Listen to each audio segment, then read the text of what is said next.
정범과 공범 상당히 중요합니다. 중요한데 어렵질 않아요. 영어는 좀 생소한 파트가 있겠죠. 잘 들어보시죠.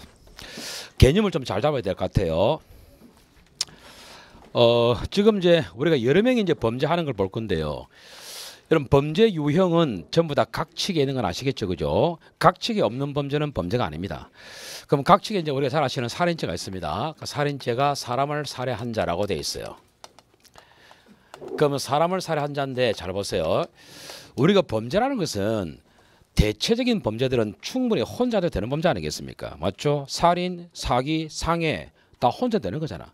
그래서 이제 법을 만들 때는 아예 처음부터 단독으로 할 수 있는 범죄가 거의 99% 이상입니다. 그죠? 근데 특징적으로 여러 명이 해야 될 범죄도 있긴 하겠죠. 그죠? 그건 많지가 않아요. 예를 들면 이런 것도 있습니다. 범죄 유형에 보면 절도인데 절도가 단독으로 하는 절도가 있고요. 왜 단독으로 할 수 있으니까. 근데 집단으로 할 수도 있거든. 그래서 2인 이상이 합동해서 절도하는 그런 법도 있습니다. 됐죠? 이런데 그건 대체적인 법들은 우리가 이렇게 혼자 해도 충분하니까 법을 그렇게 만들어 놨지. 됐습니까? 이런 겁니다. 됐죠? 자, 그런데 생각해보세요.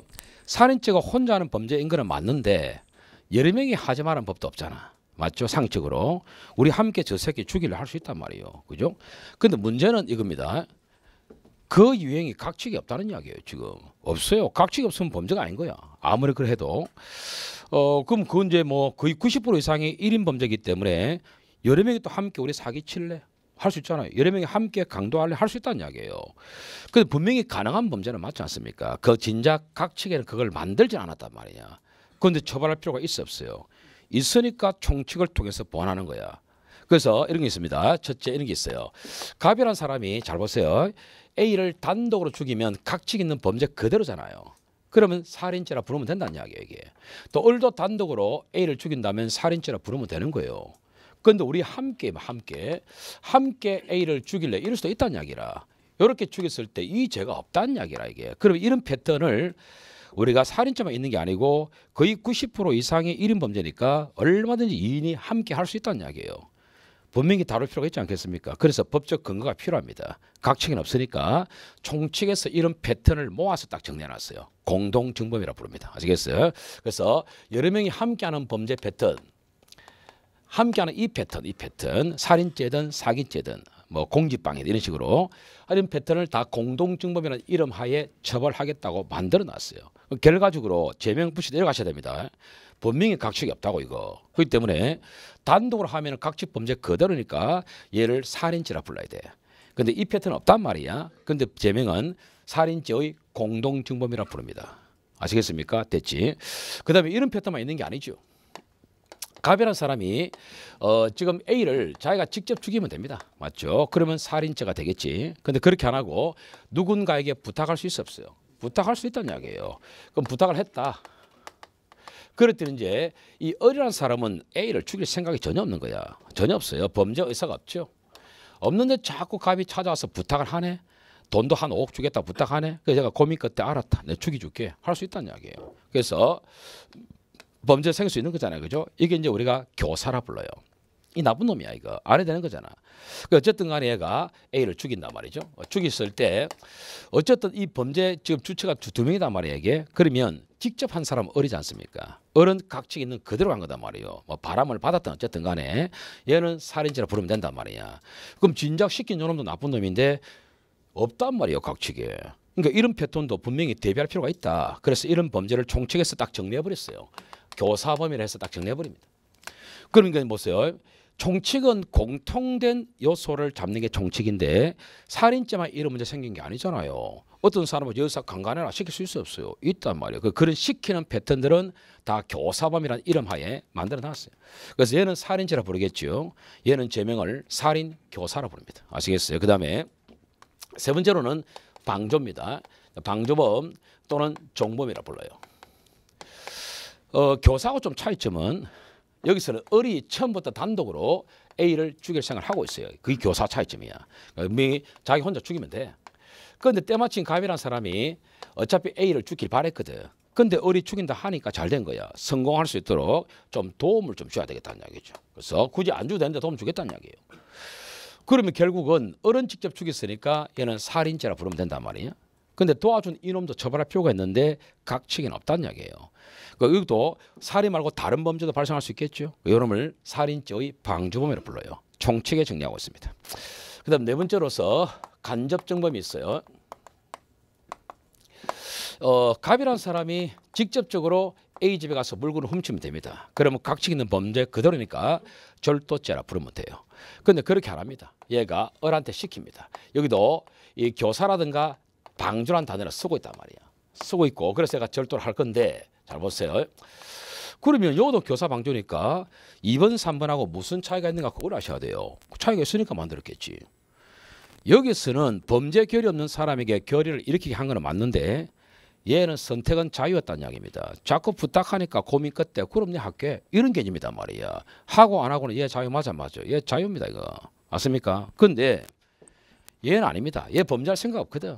시키니까 하긴 합니다. 결의가 생긴 거 맞아요. 그런데 선택권이 없어요. 네가 안 훔치면 네 죽인다 이럴 수 있는 거단 말이에요. 맞습니까? 선택권이 없다는 이야기야. 할 수밖에 없는 거단 말이에요. 이건 도구입니다. 도구. 됐죠? 도구고 얘는 어차피 도구기 때문에 처벌 안 합니다. 오늘 뭐 강요된 행위 봤잖아 그지? 그것처럼 처벌 안 해요 얘는. 도구기 때문에. 그럼 얘가 직접 한 거와 다를 게 없거든. 이런 패턴을 간접정범이라 부릅니다. 그래서 얘를 살인죄의 간접정범이라 부릅니다. 이 패턴은 각칙이 없어요. 아직 없기 때문에 총칙을 통해서 보완하고 있습니다. 되겠습니까? 그럼 지금 이 적고 이 문장들은 분명히 각칙이 없는 범죄 유형입니다. 자 여기서 용어 정리를 좀 하겠습니다. 이 사건들은 일단은 한 사람이 엮여 있는 사건은 아니에요. 절대. 여러 사람이 엮여 있는 거 맞습니까? 그래서 우리가 크게 여러 사람이 엮여 있다라는 단어를 공범이라 불러. 공범. 여러 명이 엮여 있단 말이거든. 공범이라 불러요. 공범이라 부르는데 그럼 이 범죄가 원래부터 각칙 있는 범죄 유형을 살펴봤을 때 원래부터 여러 명이 엮이게 되는 패턴이냐? 그건 아니거든. 맞죠? 근데 이런 식으로 나타날 수 있다는 이야기예요. 그래서 반드시는 아니야 범죄 패턴이. 맞습니까? 그래서 이걸 임의적이라 불러요. 임의적. 아시겠어요? 그래서 임의적이라는 말은요. 아주 쉽게 생각해야 됩니다. 원래부터 각칙이 없는 패턴이야. 근데 하게 되었다. 그게 임의적이야. 아시겠어요? 임의적이라 불러요. 됐죠? 그러니까 임의적이니까 각칙이 없는 범죄란 말이야. 그러니까 총칙을 만들어서 처벌하는 거예요. 이게. 그러면 여러 명이 범죄하는 걸 우리가 크게 공범이라 부른단 말이야. 근데 원래부터 범죄가요. 여러 명이 하도록 딱 만든 법도 있단 말이야. 그게 주구잖아. 맞아. 이거는 여러 명이 하도록 돼 있어 안 돼 있어. 원래부터 법 자체가. 맞죠? 여러 명이 한다는 의미가 보통 공범이라 부른단 말이에요. 그러니까 이거는 원래부터 법 자체가 여러 명이 하도록 되는 법이니까 이건 반드시 그렇게 해야 이 법이 충족되는 거예요. 맞죠? 이걸 필요적 공범이다. 반드시니까 필요적 공범이라 이렇게 불러요. 이건 아시겠죠? 그래서 이 두 단어가 상당히 중요한데요. 다시 말씀드리면 이렇게 생각하면 됩니다. 각지 여러 명이 한다는 전제하에 여러 명이 연루되어 있다는 전제하에 원래부터 법이 여러 명이 하게 되어 있으면 필요적 공범이야. 그렇지 않으면 임의적 공범이야. 아시겠어요? 그러면 얼마나 중요하냐. 보세요. 우리 이제 공범을 나눌 때 금방 말씀드린 대로 공범을 나눌 때 일단은 임의적 공범이냐 아니면 필요적 공범이냐 이렇게 이제 분류를 한단 말이야. 이게 이렇게 분류를 하는데 이런 단어는 여러 명이 연루되어 있지만 원래 각칙이 없는 유형입니다. 그러니까 처벌을 하려면은 각칙을 적용 못해요.